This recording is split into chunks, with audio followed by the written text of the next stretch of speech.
Donc ce matin, on commence une nouvelle série pour le second confinement. On va faire l'apologie de la parole de Dieu. Quelque chose qui va qui va vraiment nous encourager pendant cette période de confinement à prendre les devants grâce à notre entretien avec cette parole, avec la Bible. Voilà. Donc pour ça, on va lire un premier passage, et c'est vraiment le passage phare de notre message ce matin. On va regarder ce passage d'Ézéchiel au chapitre 3 et au verset 1 à 10. Donc Ézéchiel chapitre 3 verset 1 à 10. Je vous le lis. Ézéchiel 3, 1 à 10. Il me dit, fils de l'homme, mange ce que tu trouves, mange ce rouleau et va, parle à la maison d'Israël. J'ouvris la bouche et il me fit manger ce rouleau. Il me dit, fils de l'homme, nourris ton ventre et remplis tes entrailles de ce rouleau que je te donne. Je le mangeai et il fut dans ma bouche doux comme du miel. Il me dit, fils de l'homme, va vers la maison d'Israël et dis-leur mes paroles. Car ce n'est point vers un peuple ayant un langage obscur, une langue inintelligible que tu as envoyé, c'est à la maison d'Israël. Ce n'est point vers de nombreux peuples ayant un langage obscur, une langue inintelligible dont tu ne comprends pas les discours. Si je t'envoyais vers eux, ils t'écouteraient. Mais la maison d'Israël ne voudra pas t'écouter, parce qu'elle ne veut pas m'écouter. Car toute la maison d'Israël a le front dur et le cœur endurci. Voici, j'endurcirai ta face pour que tu l'opposes à leur face. J'endurcirai ton front pour que tu l'opposes à leur front. Je rendrai fort ton front comme un diamant, plus dur que le roc. Ne les crains pas, quoiqu'ils soient une famille de rebelles. Il me dit, fils de l'homme, reçois dans ton cœur et écoute de tes oreilles toutes les paroles que je te dirai. Va vers les captifs, vers les enfants de mon peuple, tu leur parleras, et qu'ils écoutent ou qu'ils n'écoutent pas, tu leur diras, ainsi parle le Seigneur, l'Éternel. Voilà. Passage du prophète Ézéchiel. Donc, est-ce que vous saviez que le Pentateuque, c'est les 5 premiers livres de la Bible. Est-ce que vous saviez que dans le Pentateuque, il est renfermé à lui seul 613 commandements? Le premier d'entre eux a trait à l'acte d'engendrer.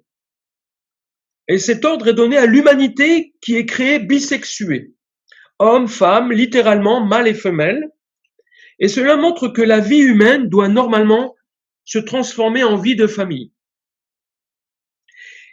Et la bénédiction divine qui précède ce mandat, où il est dit que Dieu les bénit et leur dit reproduisez-vous et devenez nombreux, dote le couple de la capacité à le réaliser. Cette capacité, c'est la parole qui nous est donnée depuis le commencement, nous donne une capacité d'œuvrer selon le dessein de Dieu.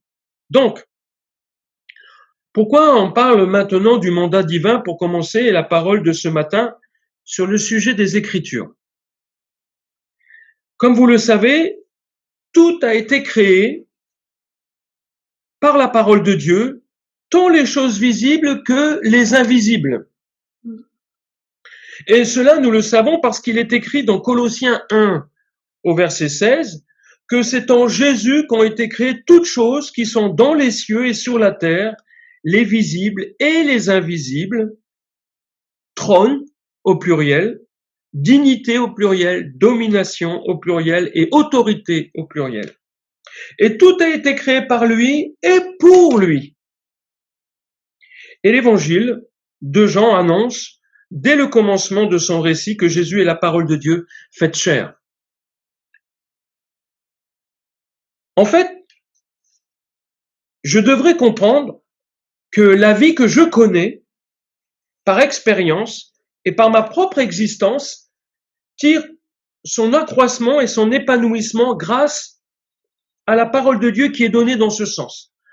Si nous sommes ici, si nous sommes des êtres vivants, c'est parce que la parole a un jour prononcé, eh bien, ce mandat que nous existions. Ce que nous faisons, peut-être que nous nous en rendons pas compte, Mais quand c'est pour ça que je voudrais apporter ce matin vraiment un encouragement, vous dire que quand vous êtes à l'écoute de cette parole et que vous y obéissiez, eh bien, ce qui se passe, c'est que elle va produire quelque chose qui vient de Dieu dans votre vie et autour de vous.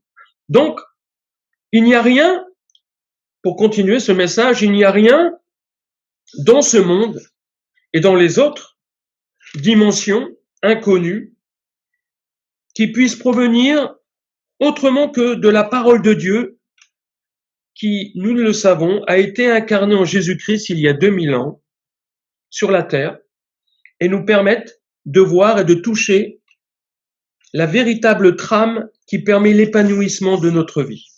La parole qui est faite chair, Jésus, est cette véritable lumière de vie pour les hommes et les femmes que nous sommes. C'est la parole de Dieu qui fait que nous sommes vraiment en contact avec la vérité. Et si nous devions parler de la Bible, eh bien, nous devrions savoir qu'elle n'est pas en premier lieu la parole de Dieu. Vous avez des Bibles dans toutes les maisons, dans toutes les bibliothèques. C'est le livre qui est le plus vendu au monde.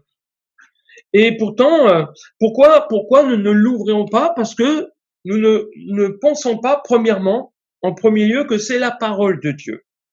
Mais nous savons, nous, en tant qu'expérimentés, si on peut se permettre de le dire, eh bien, nous le savons, qu'elle devient la parole de Dieu par un processus, par une dynamique. Et pour ça, elle requiert 3 acteurs. Il y a Dieu et le Christ, c'est 1. Il y a le lecteur et le croyant, c'est 2. Et il y a le Saint-Esprit. Ce Saint-Esprit qui est une force d'effectuation, c'est une force de transformation, c'est une force de persuasion. Donc il y a Dieu, le Christ, il y a le lecteur, le croyant, et il y a le Saint-Esprit. Ces 3 ensemble nous permettent de vraiment réaliser que la Bible est la parole de Dieu. Si Dieu n'est pas incarné dans un livre, mais dans un homme, Jésus de Nazareth, j'ai l'habitude de dire, par l'expérience de la lecture, que Dieu se cache derrière cette écriture et qu'il se manifeste lorsque nous saisissons l'importance que représente ce livre par le Saint-Esprit.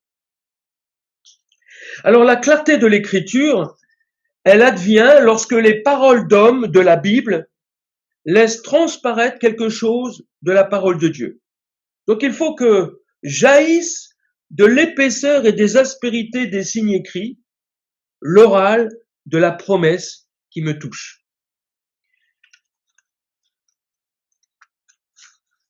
Savez-vous que la foi vient de l'écoute et non pas de la prédication en elle-même? La foi, elle vient de notre écoute et pas simplement de la prédication. Je peux avoir une prédication extraordinaire, mais si je ne l'écoute pas, la foi ne viendra pas. Il faut que j'écoute. C'est ainsi que la foi vient dans ma vie. La Bible constitue nos lunettes pour bien pouvoir voir Dieu.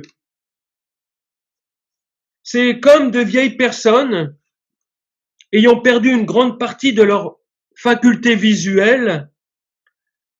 Nous demeurons dans l'incapacité de comprendre un courrier reçu ou un journal ou encore un livre sans le secours de lunettes adaptées.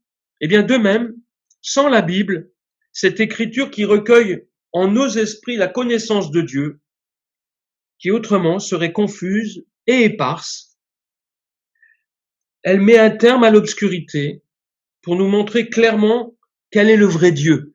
Parce qu'il y a plusieurs dieux dans ce monde, mais nous savons qu'il n'y a qu'un seul Dieu, celui que la Bible nous révèle. Et par la Bible, nous avons les bonnes nouvelles, les bonnes lunettes et la bonne nouvelle aussi, pour pouvoir bien, pour bien pouvoir voir Dieu. Et c'est pourquoi il nous a adressé aussi, comme pour le prophète Ézéchiel, fils de l'homme. nourris ton ventre et remplis tes entrailles de ce rouleau que je te donne. Le rouleau, c'est, cette parole de Dieu que je te donne. Je le mangeai, il dit, et il fut dans ma bouche doux comme du miel. Et dans sa vision, Ézéchiel mange le message divin et trouve cette nourriture spirituelle non seulement bonne pour lui, mais aussi douce comme du miel. Et quand nous cherchons à assimiler vraiment la parole de Dieu, nous constatons qu'elle fortifie notre foi et que sa sagesse rend notre vie plus douce. Amen. Nous avons autant besoin de nous nourrir spirituellement que de satisfaire notre besoin physique de manger. Il ne suffit pas de faire de la Bible un encas occasionnel, il faut en faire notre repas quotidien. Je pense que vous avez l'exemple de votre habitude de vous nourrir. Vous vous nourrissez au moins une fois par jour en France. Il y a des gens qui se nourrissent plusieurs fois. Vous avez par exemple le général de Gaulle, on s'entend, le midi comme le soir, il mangeait 4 plats par repas. Mais bon, il se levait à 4 heures du matin et pendant les 3 premières heures de sa journée, il lisait des livres. Vous saviez que le général de Gaulle, pendant qu'il était, à son époque où il était président de la République, chaque semaine, il lisait 3 livres, alors qu'il était en exercice. Je le mangeai et il fut dans ma bouche doux comme du miel. Quand nous cherchons à assimiler vraiment la parole de Dieu, nous constatons qu'elle fortifie notre foi et que sa sagesse rend notre vie plus douce. Nous avons autant besoin de nous nourrir spirituellement que de satisfaire notre besoin physique de manger. Et il ne suffit pas de faire de la Bible un encas occasionnel. Il faut en faire notre repas quotidien. Et cela est enseigné dans le récit de la tentation que Jésus a dû affronter dans le désert à la sortie de son baptême. Vous savez, après 40 jours et 40 nuits de jeûne, le tentateur s'est approché de lui pour lui susurrer à l'esprit « Si tu es fils de Dieu, ordonne que ces pierres deviennent des pains. » Et Jésus répondit, il est écrit, l'homme ne vivra pas de pain seulement, mais de toute parole qui sort de la bouche de Dieu.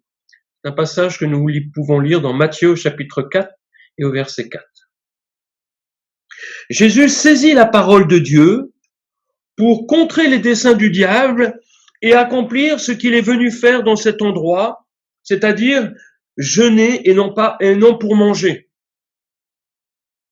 Et la parole doit être une arme, une épée pour nous défendre dans notre esprit contre les paroles ou les pensées contraires à notre choix de servir Dieu dans la conduite du Saint-Esprit.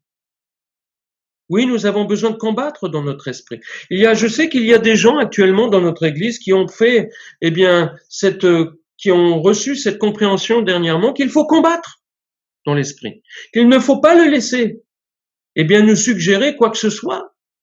Si nous avons fait ce choix de servir Dieu, nous devons utiliser la parole de Dieu et non nos pensées pour le servir.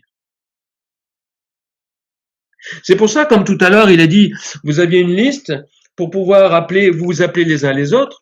Ne dérogez pas à cette liste. Ne commencez pas à laisser vos pensées vous dicter les choses. Peut-être que elles sont tellement bien conduites ainsi. Jésus est capable de résister à toutes les tentations du diable. Car non seulement il connaît les Écritures, mais il y obéit.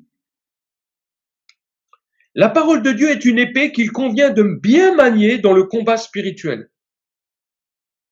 Il faut connaître les versets adéquats à la situation tentatrice que nous sommes conduits à affronter, mais cela ne suffit pas. Il faut aussi les mettre en pratique. Je peux donner des versets comme une formule magique, des versets de la parole comme une formule magique contre le mal qui m'est fait, contre le mal qui cherche à m'atteindre. Ça ne suffit pas si je ne les mets pas en pratique. Satan connaît l'Écriture, mais il n'y obéit pas. Et le fait de connaître la Bible et de lui obéir nous aide à suivre les désirs de Dieu plutôt que ceux du diable.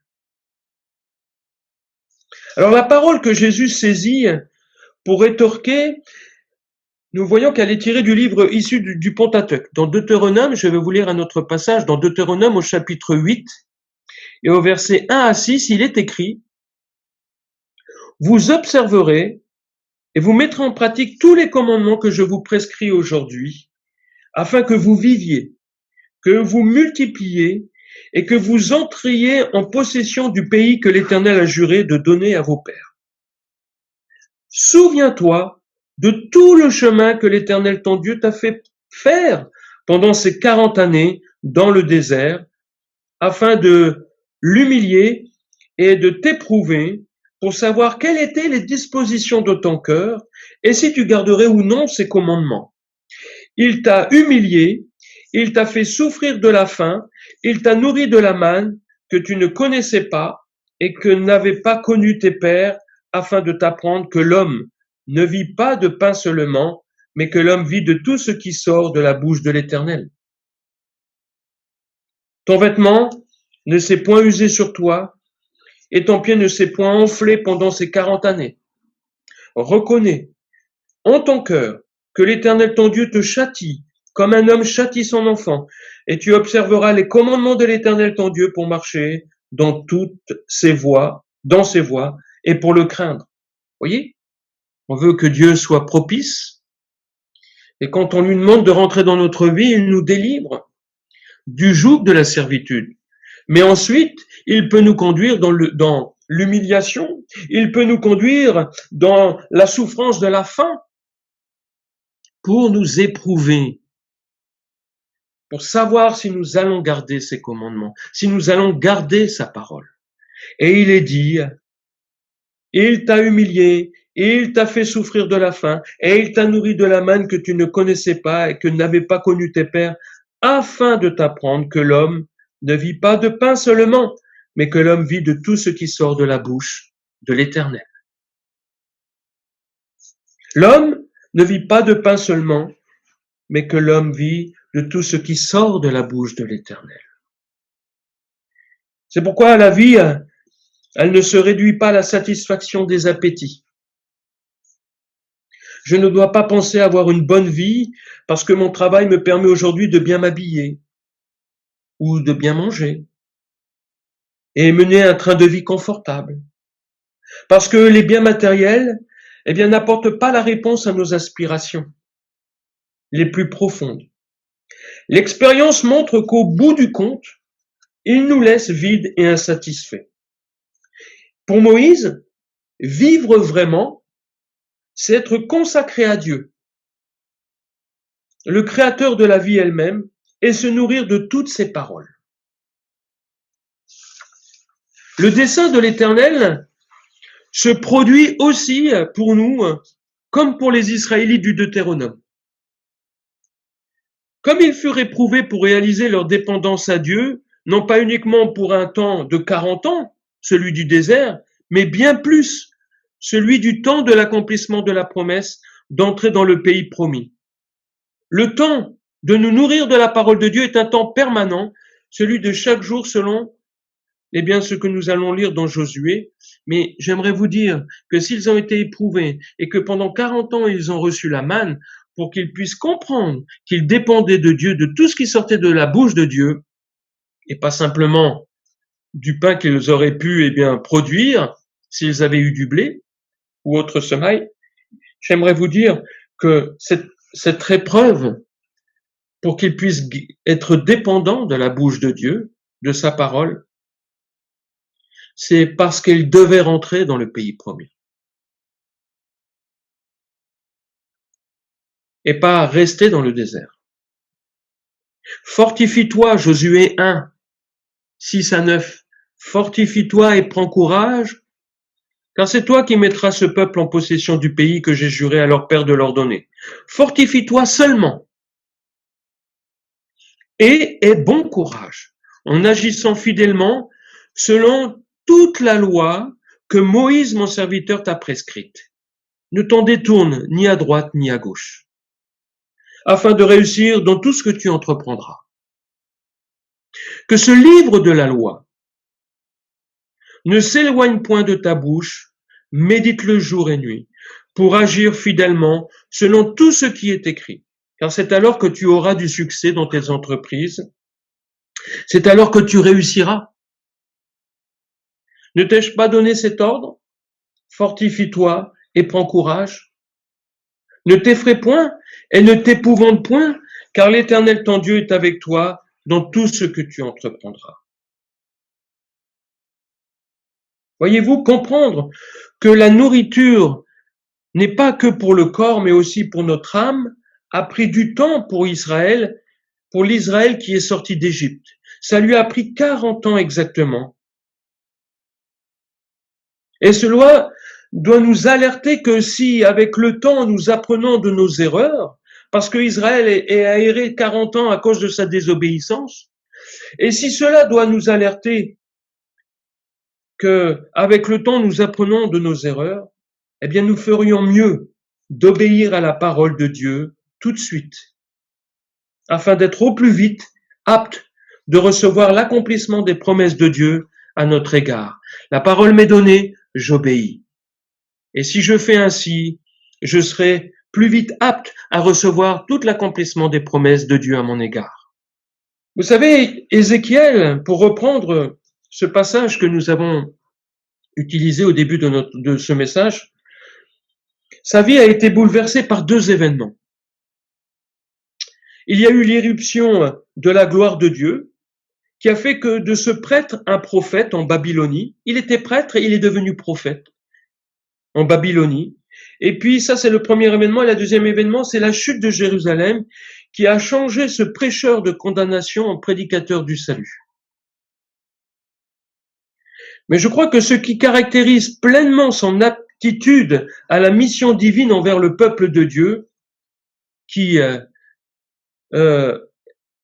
exilé pour une période de 70 ans, c'est sa parfaite et absolue obéissance à Dieu lors de la vision qu'il reçoit, où il est question de manger le rouleau qui lui est présenté. Qu'est-ce qu'il a fait? Il a obéi. Dieu lui a présenté un rouleau à manger, il l'a mangé.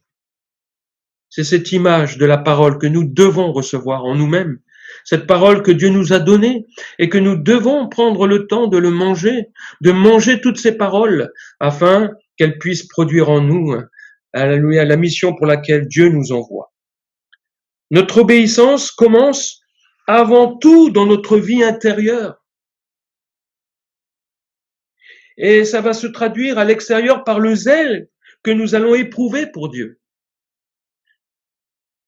Je fais un travail dans ma vie intérieure, je fais un travail d'obéissance à la parole dans ma vie intérieure, et ça va, s'extérioriser par le zèle que nous allons éprouver de Dieu. Par exemple, l'apôtre Paul a écrit dans l'épître aux Romains, au chapitre 1, au verset 9, il dira que Dieu, que je sers en mon esprit dans l'évangile de son Fils. Dieu, que je sers en mon esprit dans l'évangile de son Fils. Et le fait pour Ézéchiel d'avoir mangé le rouleau lui confère la faculté d'être envoyé et de parler à la maison d'Israël qui persiste à vivre dans l'idolâtrie pratiquée sur toute colline, sous les arbres et jusque dans le temple de Jérusalem qui finira par être entièrement détruit. Il est dit, fils de l'homme, va vers la maison d'Israël et dis-leur mes paroles. Et avant, le verset 1er du chapitre 3 nous dit il est dit, fils de l'homme, mange ce que tu trouves, mange ce rouleau, va, parle à la maison d'Israël.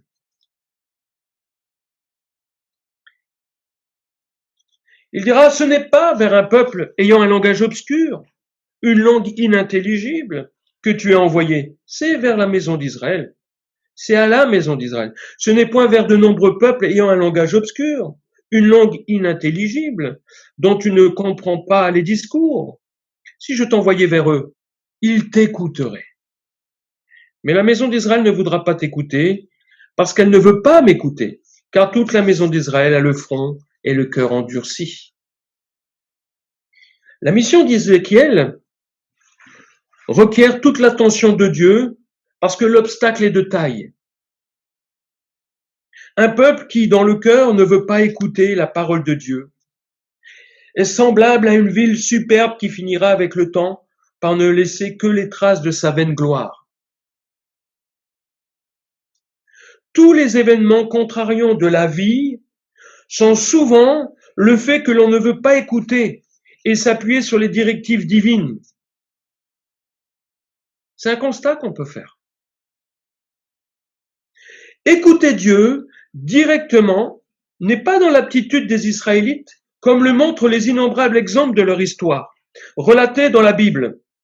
Les Israélites sont toujours passés par l'intermédiaire de ses serviteurs, des serviteurs de Dieu.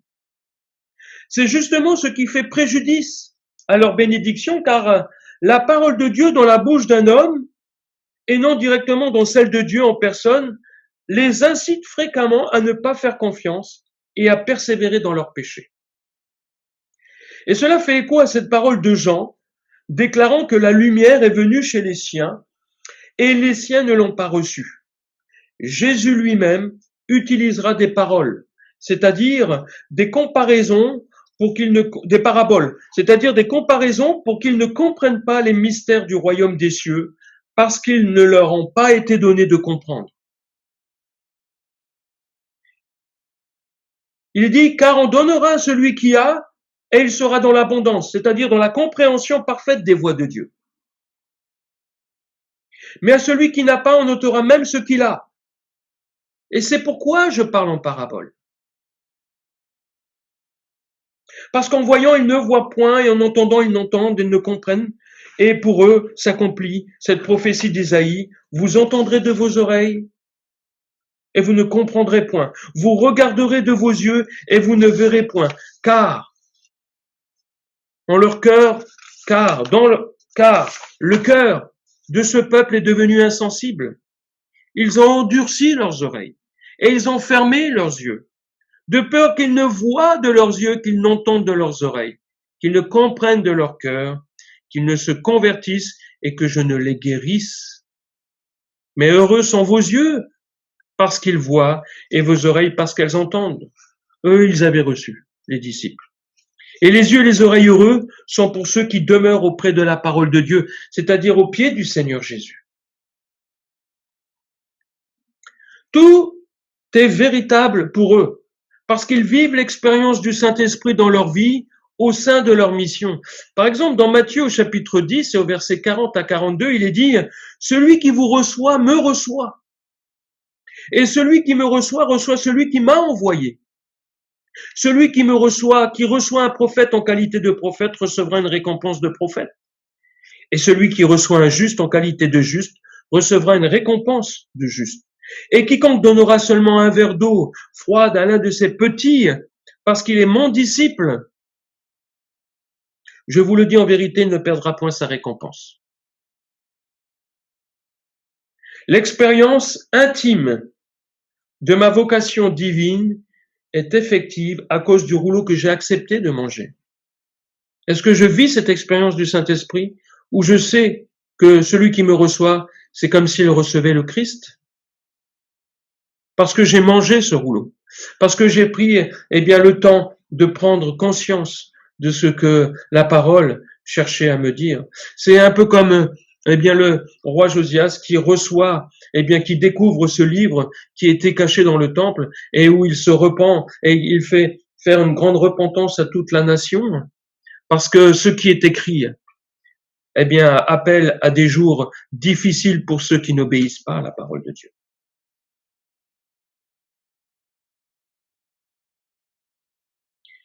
Il est dit, la maison d'Israël ne voudra pas t'écouter parce qu'elle ne veut pas m'écouter. Car toute la maison d'Israël a le front dur et le cœur endurci. Voici, j'endurcirai ta face pour que tu l'opposes à leur face. J'endurcirai ton front pour que tu l'opposes à leur front. Je rendrai ton front comme un diamant, plus dur que le roc, le diamant qui coupe le verre. Tu les crains pas, ne les crains pas, quoiqu'ils soient une famille de rebelles. Fils de l'homme, reçois dans ton cœur et écoute de tes oreilles toutes les paroles que je te dirai. Reçois dans ton cœur et écoute de tes oreilles toutes les paroles que je te dirai. Va vers les captifs, vers les enfants de ton peuple, tu leur parleras, et qu'ils écoutent ou qu'ils n'écoutent pas, tu leur diras, ainsi parle le Seigneur l'Éternel. Voyez, mon esprit sera accompagné avec, la puissance de l'Esprit divin qui sera égale à celle qui s'opposera à la parole que je vais annoncer de la part de Dieu. Dieu va me donner un esprit qui puisse, s'opposer à cet esprit de rébellion qui existe autour de moi. Je suis chrétien parce que je me nourris de la parole de Dieu. Amen. Et j'aimerais, pour finir ce message ce matin, vous dire qu'il est écrit dans Éphésiens au chapitre 4 et au verset 10 que celui qui est descendu est aussi celui qui est monté plus haut que tous les cieux afin de remplir l'univers. Et les dons qu'il a faits, ce sont des apôtres, des prophètes, des évangélistes, des bergers et des catéchètes afin de mettre les saints en état d'accomplir le ministère pour bâtir le corps du Christ, jusqu'à ce que nous parvenions tous ensemble à l'unité dans la foi et dans la connaissance du Fils de Dieu, à l'état d'adulte, à la taille du Christ, dans sa plénitude. Voilà, mes amis, la bénédiction que nous recevons lorsque nous mangeons ce rouleau. Alléluia, gloire à Dieu. Dieu est grand pour nous parce qu'il nous a laissé sa parole. Et avec cette parole, nous sommes bien remplis, alléluia, de l'expérience du Saint-Esprit. Nous sommes remplis de cette capacité à effectuer la mission pour laquelle Dieu nous appelle ici-bas. Amen. Que Dieu vous bénisse ce matin. Au nom de Jésus. Gloire à Dieu. Amen.